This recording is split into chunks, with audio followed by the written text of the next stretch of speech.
Okay, Bore da pawb.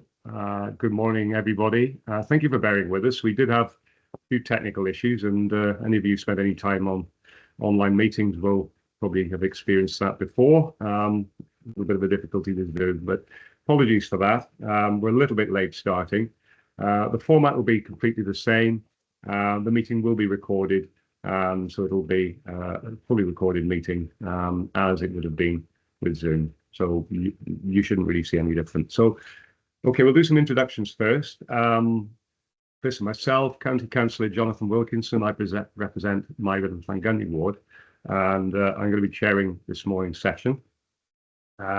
We also have present Councillor on the panel, Councillor Josie Ewing, and Councillor. Hello, good morning. And Councillor William Lloyd. So the panel is myself, Councillor Josie, and Councillor William.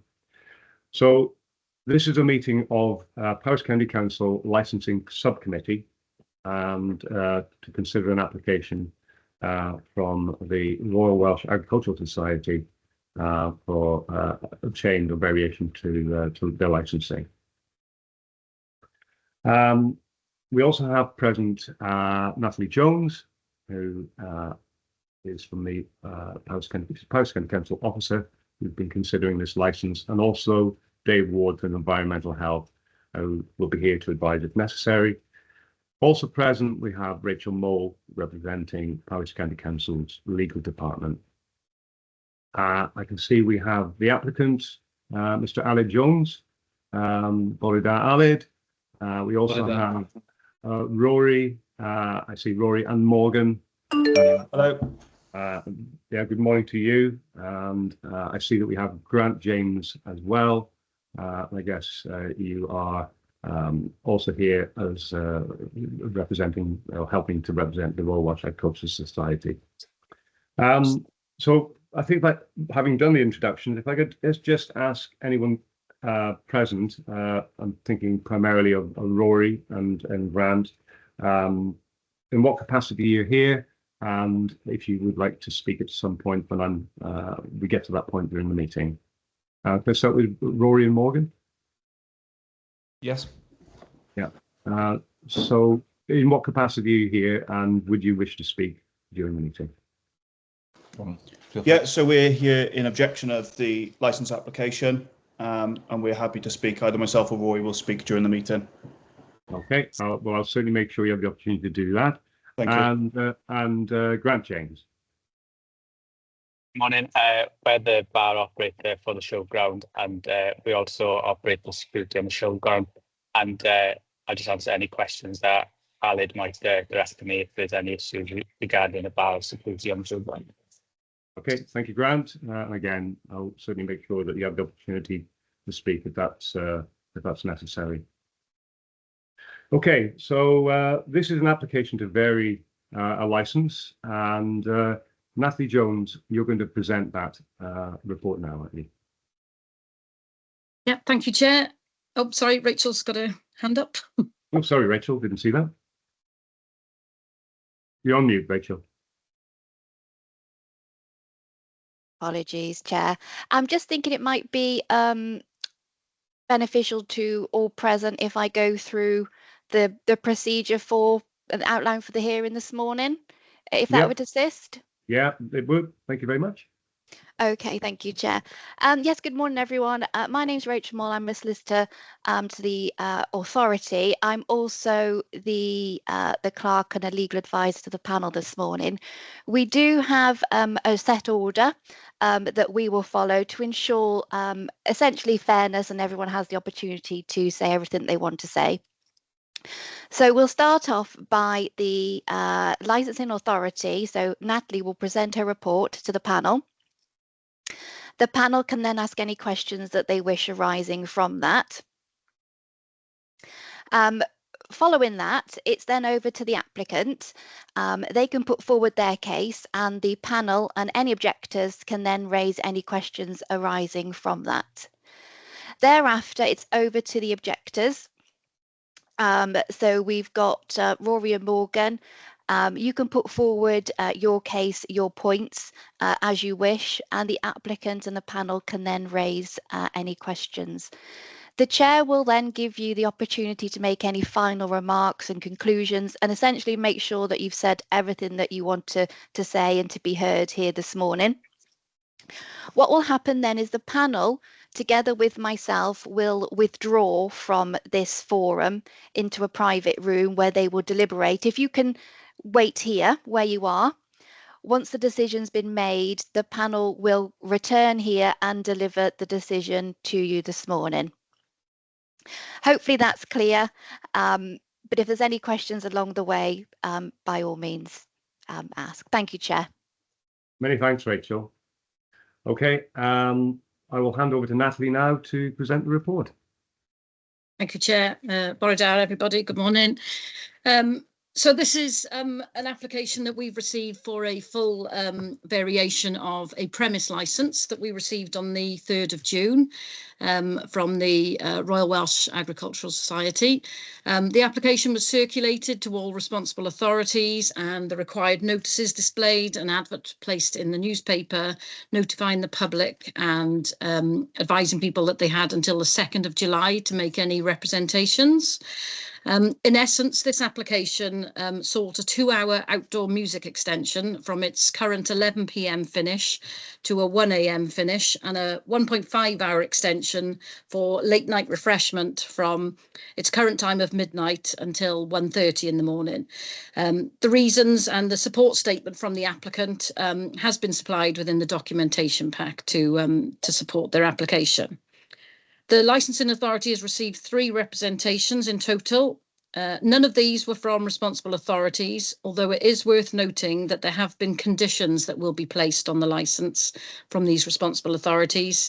You will have seen all these responses within the report pack, but essentially these conditions will include items such as a noise management plan from Environmental Protection, fire issues including barriered off means of escape routes, ensuring clear unobstructed escape, and the police licensing officer has also indicated that should there be concerns around the management of the venue, they will seek to review the licence in the future. So the 3 representations that we received were from a neighbouring venue, Penmaenni. They have chosen not to attend today and have indicated that they have nothing further to add to the representations that they have made within the report. The second one was from a licensed premise within Bilth Town Centre, which is Rory at the White Horse. And then the third from Councillor Jeremy Pugh for Bilth Wells. And he's contacted us this morning to indicate that he has nothing further to add to the objections or representations that he submitted.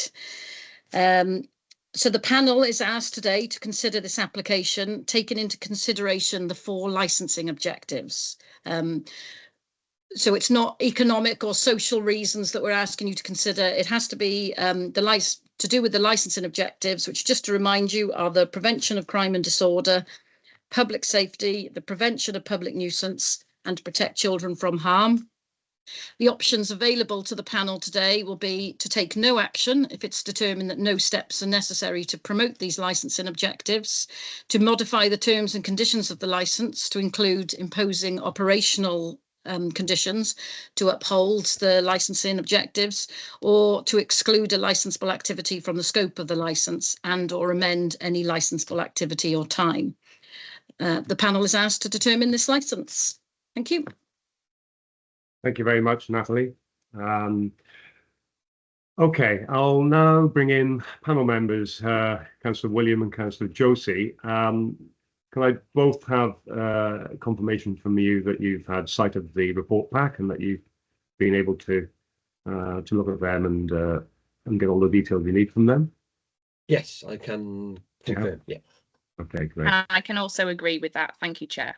Okay, thank you both. Right, do we have any questions, first of all, to Natalie regarding the reports that you've seen and what you've already said? No. Yes, Councillor Josie. Sorry, I couldn't find my raise in time. Thank you very much, Chair. My very quick question would be to Natalie in regards to Reviewing of an application, can that happen at any moment? I just wanted some clarification on your statement, please. Yes, it can, but obviously you would need to evidence that. But any member of the public or any responsible authority can ask for a premise license to be reviewed. Thank you so much for that clarification. Thank you. Councillor William, anything before we move on to the applicant? No, nothing from me at the moment. Okay, thank you for that. Okay, I'd now like to introduce the applicant, Mr. Ali Jones, who's here on behalf of the Royal Welsh Agricultural Society. I'd like to invite you to speak, Ali. Thank you, diolch, Chair. Bore da, everybody. Thank you for this opportunity to present our application to vary the licence. The licensing officer has clearly set out the application, and we thank her for that. And as explained, we are seeking to vary the existing site licence to extend the live music outdoor licence from 11 PM to 1 AM, a 2-hour extension, and a 1.5-hour extension to the late night refreshments. In presenting our case, I think it's useful just to explain a little bit about the Royal Welsh, who we are and why we have applied for this licence variation. So the Royal Welsh Show is run by the Royal Welsh Agricultural Society. We're a registered charity with over 11,000 members. The show's been running since 1904. And it's been on the existing site at Llanelwedd since 1963. We engage in a number of charitable activities, but the Royal Welsh Show is our main activity, of course. It is our flagship event. It's predominantly a fundraising event to support our charitable work throughout the year, which includes the awarding of awards, bursaries, scholarships, and our rural leadership programme, as well as promoting all the very best about Welsh food and farming. Allied to that, over the years, the show has become an important social occasion in people's calendars, in particular for our members and indeed our livestock exhibitors, many of whom camp on site for the duration of the show for the whole week and barely leave the showground. Now, Maes M is situated on the perimeter of the showground near our livestock entrance. You'll see the maps and the details in the packs. It's recently built. It's a purpose-built venue to accommodate what is essentially storage for the majority of the year, but it then doubles up as our purpose-built members' facility during the show.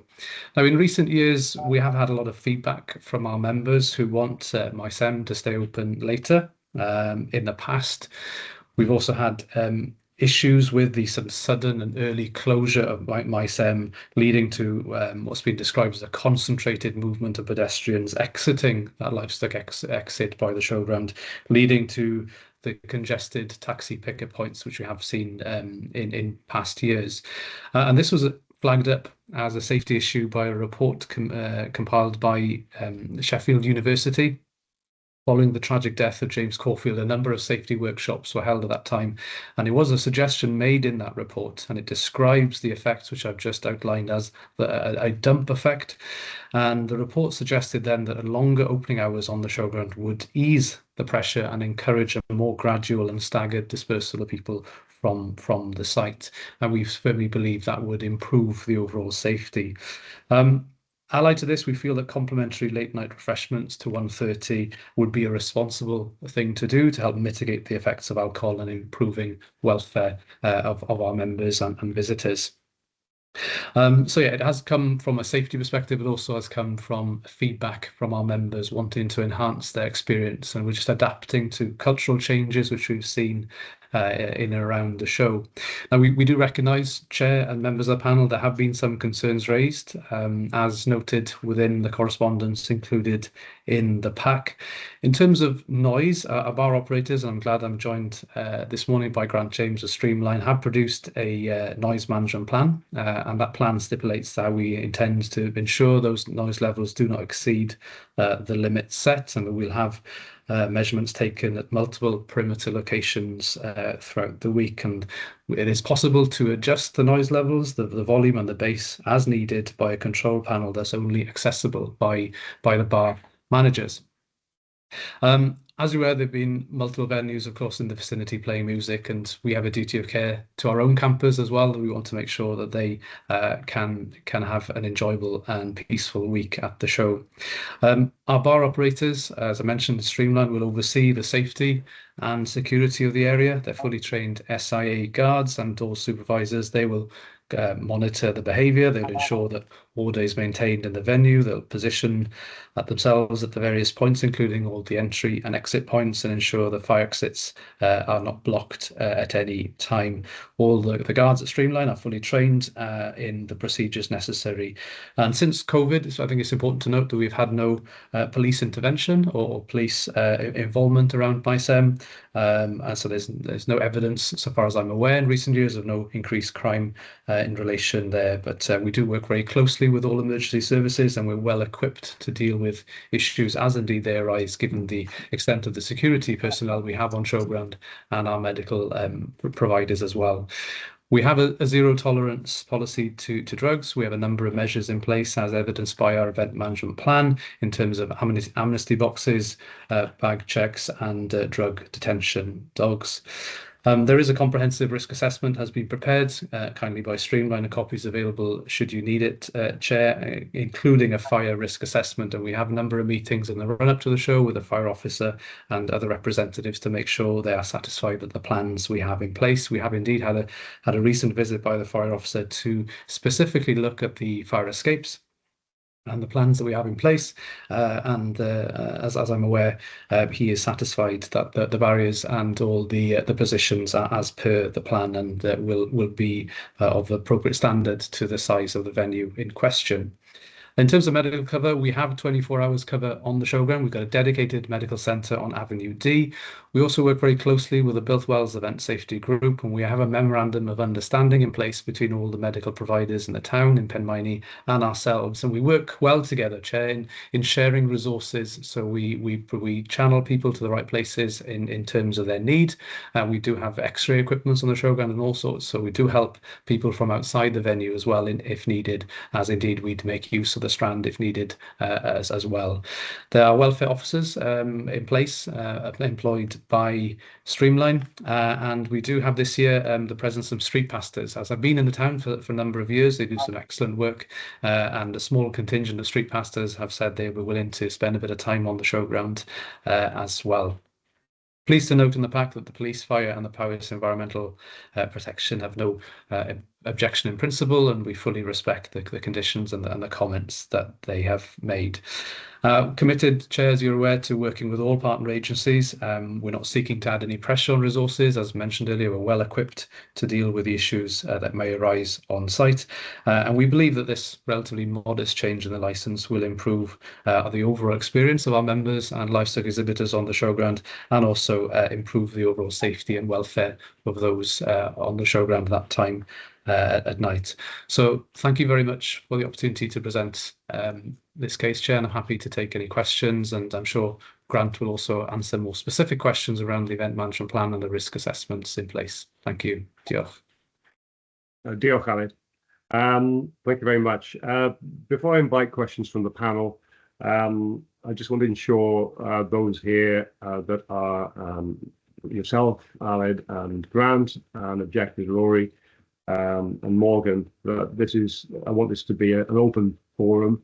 I want everybody to have the opportunity to speak, and I don't want anybody to have left this meeting feeling that they haven't had that. So please be assured of that. Whether objecting or proposing, I will ensure that you have an opportunity to speak. Right, before I invite questions to the panel, I'll exercise Chairman's privilege, and I'll ask the first question to Ali.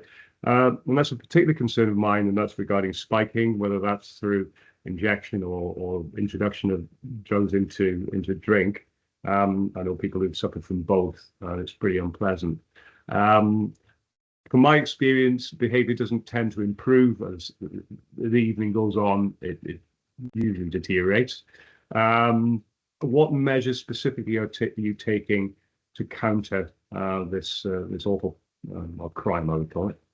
Yeah, very good question, Chair. I can completely share your concerns around drugs, and as I mentioned, there is a drugs policy in place. I'll bring in Grant at this point just to outline exactly the measures that will be in place in that specific venue, Grant?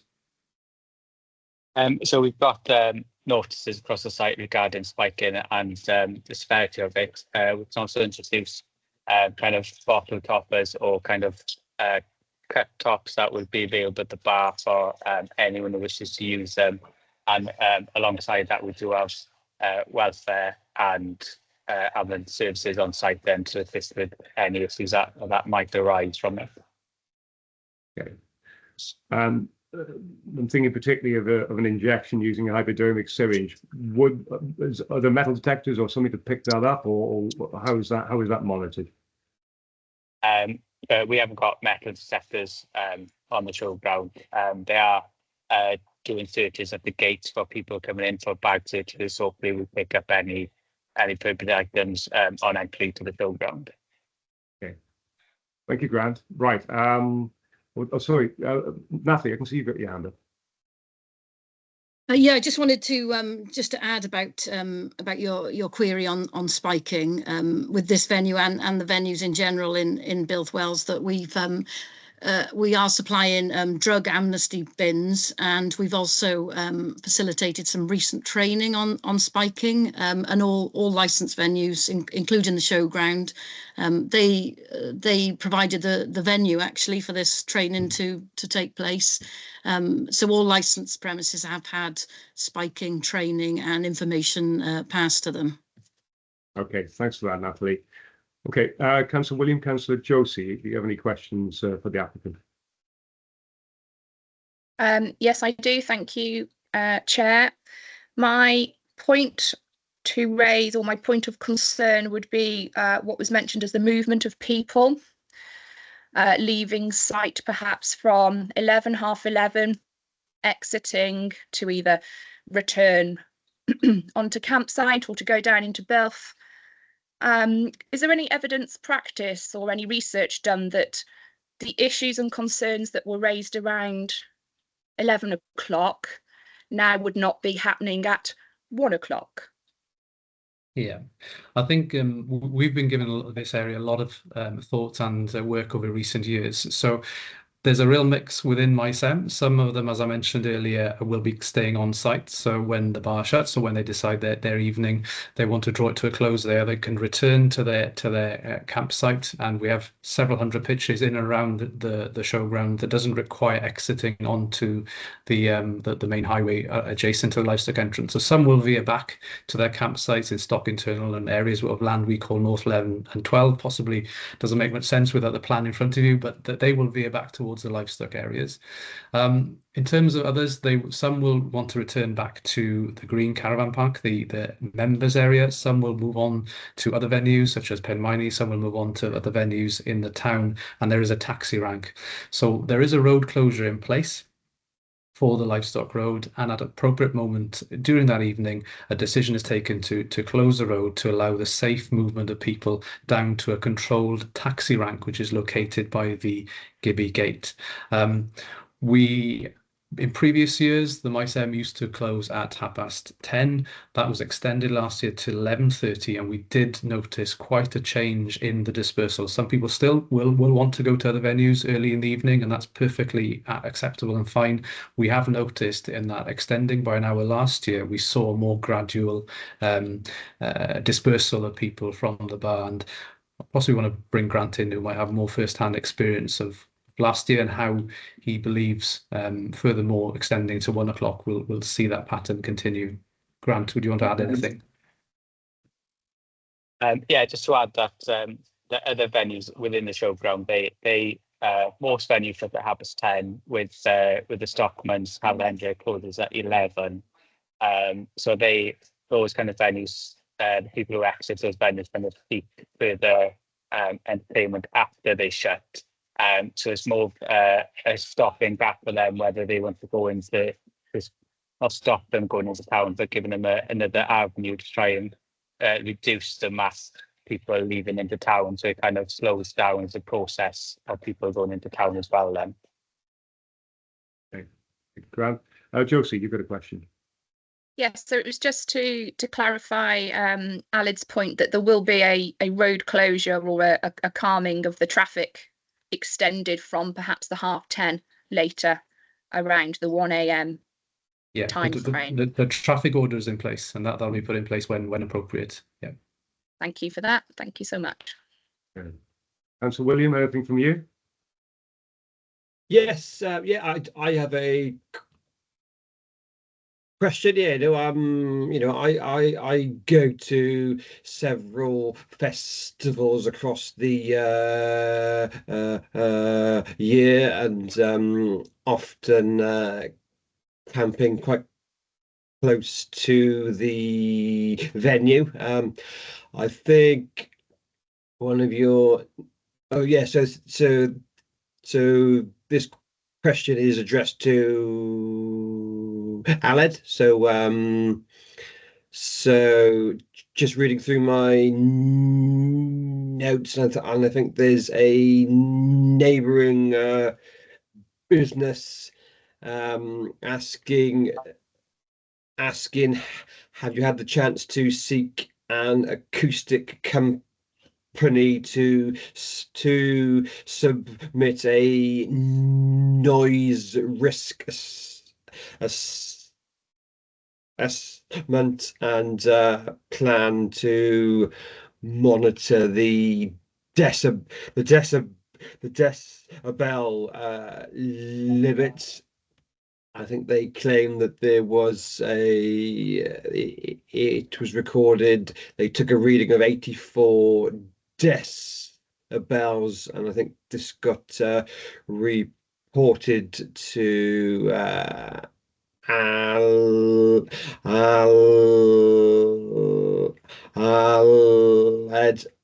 and I'm not sure they've had a response, but they've found out through social media. Yeah, so is there a plan in place to limit the decibel limits to campers who are only roughly 150 meters away from the site? Yeah. No, Okay, Aled, could you just pause just for a second there before you respond? Councillor Joseph, just noticed you just disappeared from your chair just for a second there. I just wanted to ensure that you got the gist. You're on mute. I want to make sure that you got the gist of Councillor Williams' question there before we proceed. I did. My absolute apology. I've got a very hot Labrador who's pining at the door, so I was only Okay. perhaps 3 meters away. But thank you Yeah. very much for double checking. Thank you. Yeah. Okay. Councillor Hallett. Sorry, Aled, sorry, I'm sorry. Yeah, thank you, Chair. Thank you, Councillor Lloyd, for that question. Really important point. We remain in regular dialogue with our neighbouring landowners in Penmynny, because when we work very closely with them, it's a relationship we value because their cooperation and teamwork and partnership makes the show possible. So we really value, and I personally speak to those on a regular basis, as do my colleagues. I do recall a conversation after last year's show around noise. I don't recall receiving any validated readings, but we do understand where they're coming from. We do clearly understand their wish to protect their campers. Indeed, we have people camping even in a nearer distance to that, so it's in our interest as well to make sure we don't create an issue for our own people and indeed people staying in neighbouring campsites. Grant could probably be able to explain in more detail as to specifically how we intend to record the readings, but I'm reassured that there is the ability with a central control to make sure we can adjust the volume and the bass levels to the set limits that we will need to adhere to centrally, and that is only accessible by the bar managers themselves. So there's no risk of that being changed in any way. We will take regular readings around the perimeter and in various distance, and we'll record that because we want to clearly address the concerns that have been raised by our neighbours and also be able to report to them exactly what the readings were during that week, so we can reassure them that we took the appropriate steps. But Grant, does that provide an overview? Maybe you can be more specific. Yes, we've employed we've been installing extra equipment during the show week within the mice. we believe with the additional equipment we can increase the volume within the area without without having to increase it to a degree where it kind of exceeds the space of Maes Em. We will be taking noise measurements by Penmaeni and then the other noise sensitive areas. We will be setting a preset limit prior to the event opening, which will be set within a restricted area by the sound engineer, and we can continually monitor it throughout the show then to make sure we're going to exceed the agreed levels on the showground. Thank you, Grant. Okay, Josie, you want to come back? Yes, thank you, Chair. Just as a supplementary, perhaps just for some clarification for anybody watching this as a recording, could Aled or perhaps Grant divulge, has there been any complaints previously in years past, and also in regards to recording sounds and noise complaints from the campsites mentioned, do you have any documentation or the previous readings for that you're going upon, or is it just you're hoping to create that documentation during 2025 show, please? In answer to the first element of the question, not to my knowledge, we haven't received any complaints, so far as I'm aware, for dedicating from Maes Em. And could you just clarify the second part of the question? So I didn't catch all of that. Sorry, Councillor. No, that's perfectly fine. It's okay. I was just trying to get some clarification when you're saying that you were going to be recording throughout show week. Have you done that previously? No, this will be the first time we'll be doing that. Yeah. Okay, thank you. Right, thank you. Thank you both, councillors. Thank you for your responses, Aled and Grant. Rachel, before I move on, I just want to be clear that now is the opportunity for the objectors to pose questions to Aled. Rachel? Sorry, Chair, just finding my unmute button. Yes, the objectors can either raise any questions at this point, or they can put forward their case and points to the panel. Okay, opportunities there. Rory and Morgan, if you want to pose any questions to the applicant, or you have obviously an opportunity to talk in more detail about your objection later. Morgan. Yeah, thank you, Chair. So obviously we've got some of our own concerns, but a few questions come up from what's been discussed so far. Yeah.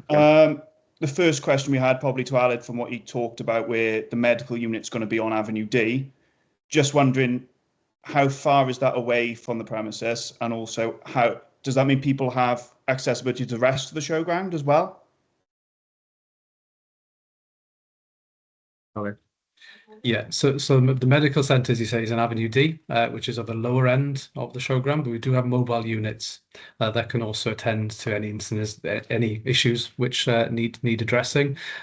We have spoken to the Built Wells Event Safety Group. If there are any instances where people need to rest, to recover, we will, through the joint working, make use of the facilities at the Strand and arrangements we've made in place to transport any individuals that need that support and help. So we will be sharing the resources as we have done through the MOU. Okay. If it's in the lower end of the showground, then Aled, would they be able to walk there themselves? If they said, look, I'm not feeling very well, I can walk myself there, would that mean intoxicated people could walk to the lower end of the showground from your premises? I'm bringing Grant in. I can see his hand up, but then I'll come back to the question, Morgan.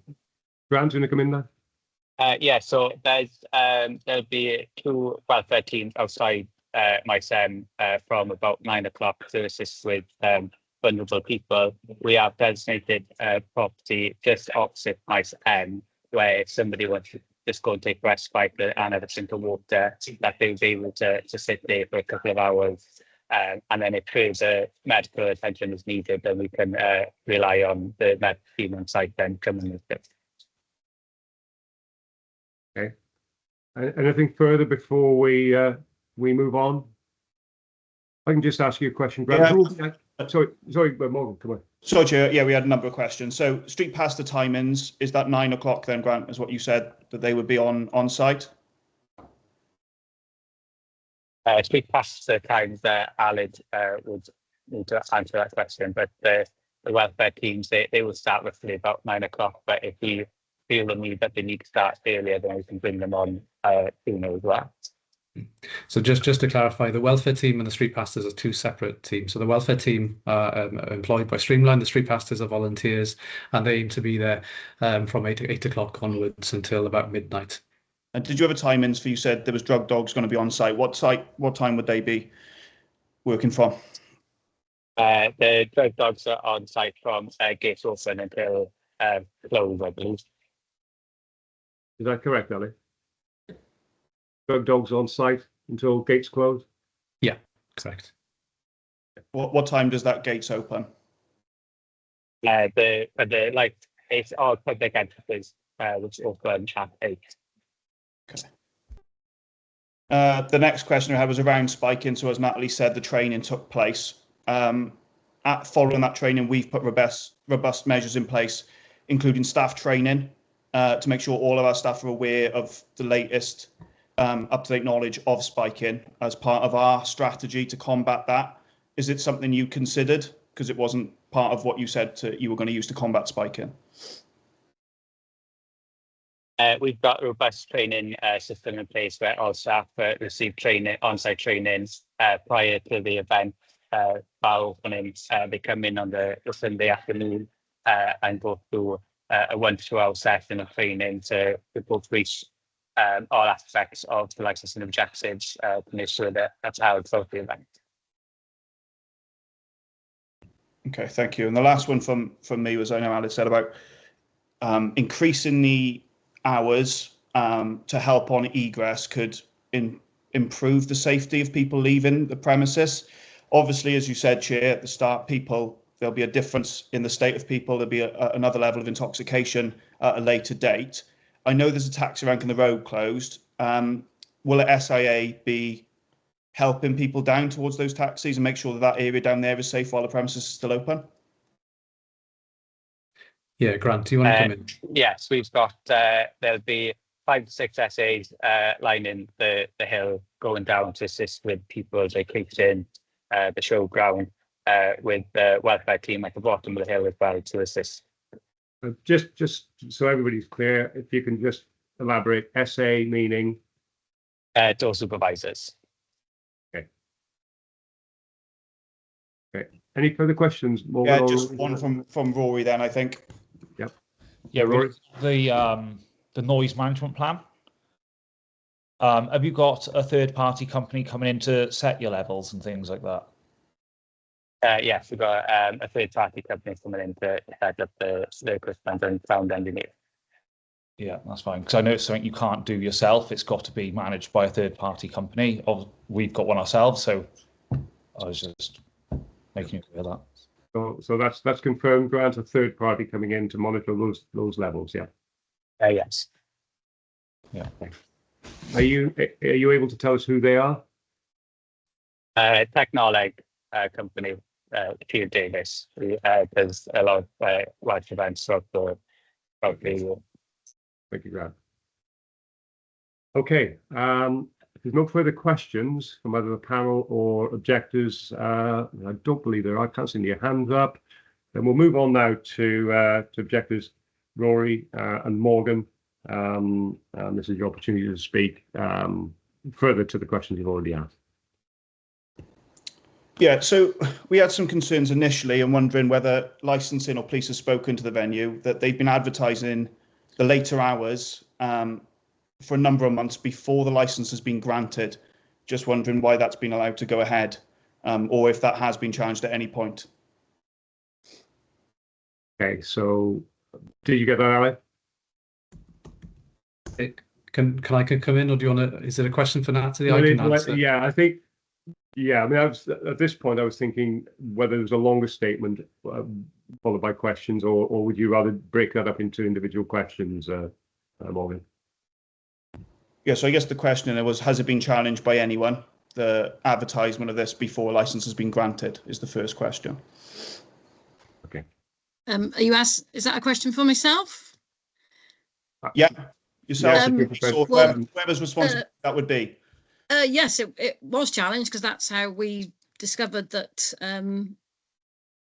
that they were intending to operate later. And yes, contact was made to establish whether they were intending to apply for a license change. And so, yeah, so contact was made with us. We can't stop people advertising that. Advertising a venue isn't a licensing issue. Yeah, that's for them to offer something, and I think Aled has got his hand up, ready to respond to that. But yes, it was challenged by licensing is the short answer. Okay, Aled, would you like to sort of perhaps elaborate on the sort of sequence of events that led us to where we are today? Yeah, of course, Chair. Just to clarify, so the advertising simply states that MySem will be open till 1 o'clock, and that's in line with the current existing license. So we do have a license for the sale of alcohol from 8 a.m. to 1:30 a.m. That's existing license permission in place. And we also have entertainment licensing for indoor till 11 p.m. and indoor till midnight and indoor till 11 p.m. So we do have the ability to run MySem till 1 o'clock with the sale of alcohol. That's in line with the existing license permissible. We're seeking to extend, as mentioned previously, just the entertainment element. So the advertising is not inconsistent with what our current license allows. Chair, thank you. Okay. Josie, did I see you with your hand up there briefly?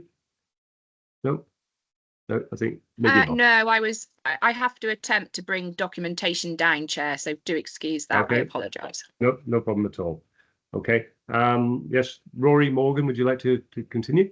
Yeah, the sort of, it's advertised still as entertainment's going to be shown until that time, with DJ lists and things being already put out. We just hope it's a fair process and no decisions been made before all objection have been heard. Yeah, so I guess Aled's answered my question. Okay. Yeah. The next question I had was probably, I'll direct it towards Aled, but I guess Grant will come in and answer that, is has there anything been developed in terms of counter-terrorism policy? Oh, Grant? Yeah, we've worked closely with the officials to implement all new laws to comply with any regulatory regarding counter-terrorism, and we are implementing searching on the gates this year as well. Yeah, so we're aware with Martin's Law coming in, we are now taking steps to work towards that. So while the Act isn't in place, well, the Act has had royal assent, but the regulations aren't in yet. We are making steps now to make sure we've got our teams fully briefed. We're doing all training modules for all our volunteers. We're also extending that to include bag searching on our entrances this year as well, just to make sure we're ready, because we fall in the enhanced tier given the size of the event. So we are now working towards the regulations as required by us for Martin's Law. We've made real good strides with that. We've had a number of training sessions with the House Police, and we're very aware, while there's no intelligence around this year's show, we're very aware of the need for us to be responsible in that regard. Yeah, okay. Just two things. Then what searching specifically is going to take place? I know you've said bag searching. Is that 100% on bags, and also what type of other searching are you doing? Grant, do you want to come in on that, Grant? Yeah, so it'll be random bag searches on all gates that come into the showground. So that's that they fall to our search policy. Can I ask why it would be a random bag search as opposed to 100% bag search with the risks of spiking and all other things? Why would a 100% bag search not be in place? So it mainly target bags over the A4 size, which is standard policy for event venues, and like Alex said, that we're just gradually bringing in to comply with Martin Law. Can I come in here? I'm guessing that when you start doing 100% bag searches, that requires considerable extra resource. Would that be the case, Grant? Yeah, I think we've adopted a proportionate response in terms of the risk assessment. So this is bag searching for the entire event, not just for MySem. So we're looking at the policy for the showground in total. The vast majority of the showground visitors will not be going into this venue. This is just members and livestock exhibitors. So given that we are, have a capacity of 50 to 60,000 people coming in one day, we've adopted a proportionate a response which has been approved and been shared within the Safety Advisory Group, and no concerns have been raised there, Chair. Okay. Thank you. Natalie, you have your hand up. Yeah, it was just Alid's almost answered it, answered my query. Yes. This application isn't for the showground as a whole. This is for a variation to the Mice M building.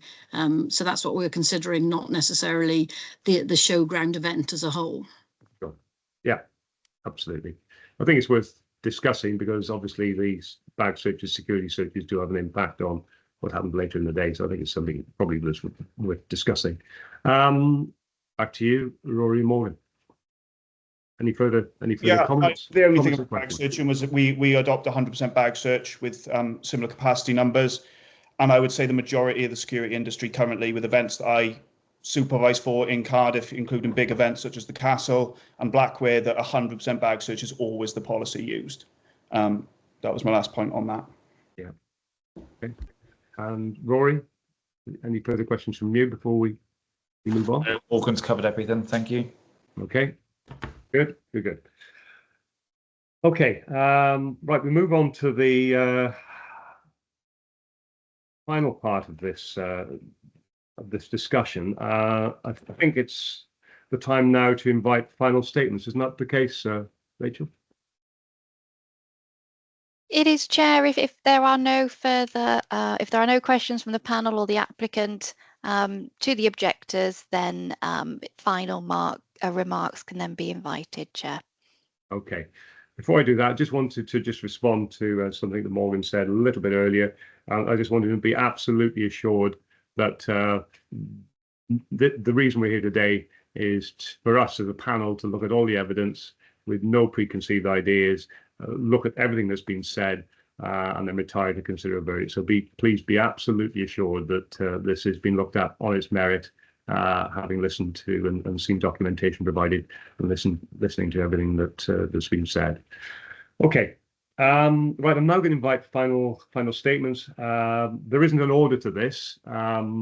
So having just heard from the objectors, if you're happy, if I, first of it all, bring in Alid and Grant to make any final sort of closing statements or things that you feel haven't had a fair airing. Thank you, Chair. I think we've covered off all the main points, and we welcome the open and thorough discussion that we've had here this morning. I think our points have been well set out, not only in the correspondence before the hearing, but during the hearing itself. And yeah, be assured that the Royal Welsh is a well-respected, long-standing track record in event management, and we do take all comments on board very seriously. And we believe this variation will be of great benefit to our members in terms of their enjoyment of the show, but also the safety of visitors in general. So we thank the panel for their time this morning. Diolch. Diolch, Alid. Rory, Morgan, any final thoughts or things that you've, in hindsight, felt not had a fair airing? Now's your opportunity. No, nothing else from ourselves. I think some consideration needs to be given to the counter-terrorism, with it being such a big issue currently. I think just searching not even 100% bags needs some sort of consideration. Okay, yeah. Point noted. From anybody else on the panel or officers who have anything further to add on the panel? No. Okay. Dave, you've not spoken. There's nothing that you want to add. You've been observing everything's been said. Yes. Thank you, Chair.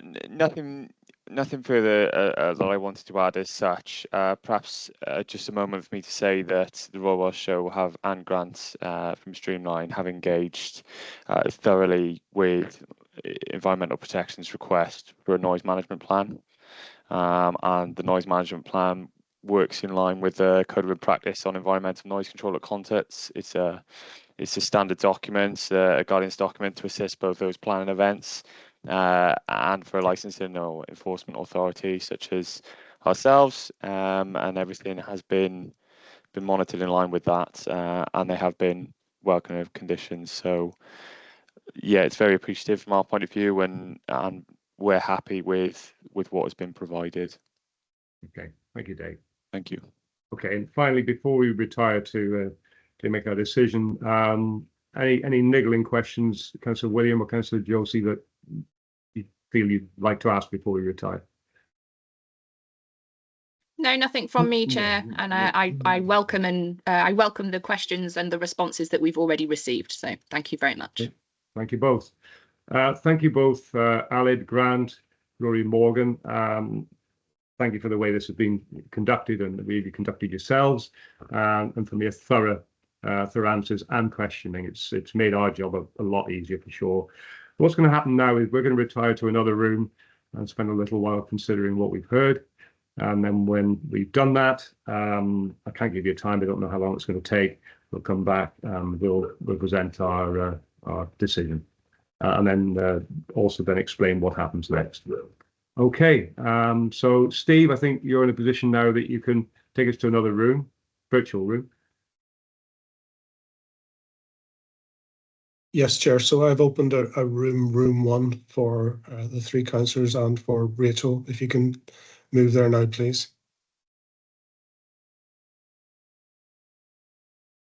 For the rest of us on this call, if we just keep our cameras and mics off, and we'll hear when they're ready to give their judgment. Thank you.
Okay, thank you for your patience. I just wanted to make sure that everybody's back before we restart.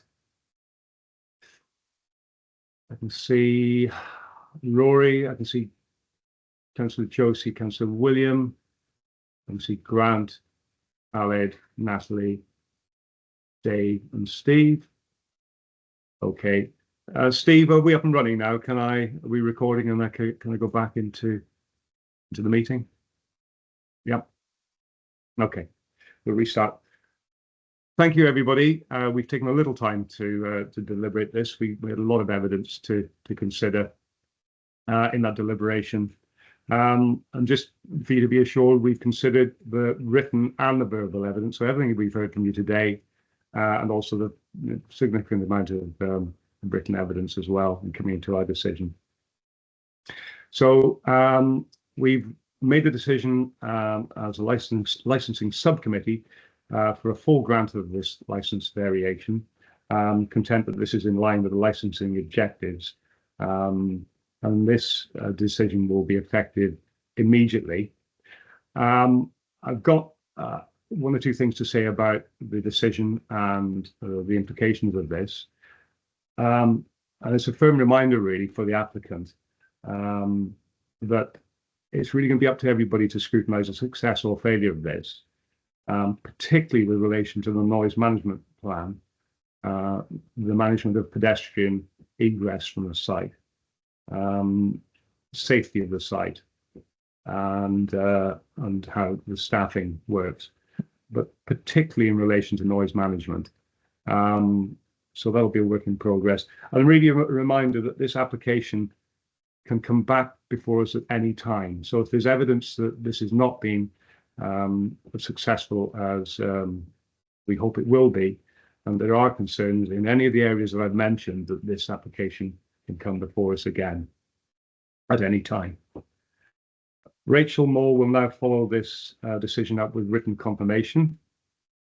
And there is a right of appeal either way, obviously, and so the objectors that are here today, those within the meeting, that's Rory, Morgan, will have the right to appeal this decision, and anybody will have the right to flag up any concerns with this, as I say, at any time. Thank you very much for your attendance today. And I'd also particularly like to thank Natalie and the team for facilitating this application. It was quite a late application, and so I know there's a lot of work going on behind the scenes to ensure that we got this in as quickly as possible. And I know the applicants would appreciate the effort that's gone in to ensure this could happen. And thank you to the objectors, Rory and Morgan, for making your points very, very clear. They have been noted, and continual monitoring will obviously take place. So thank you for all your attendance this morning. And with that, I'll bring this meeting of the licensing subcommittee to a close. Thank you.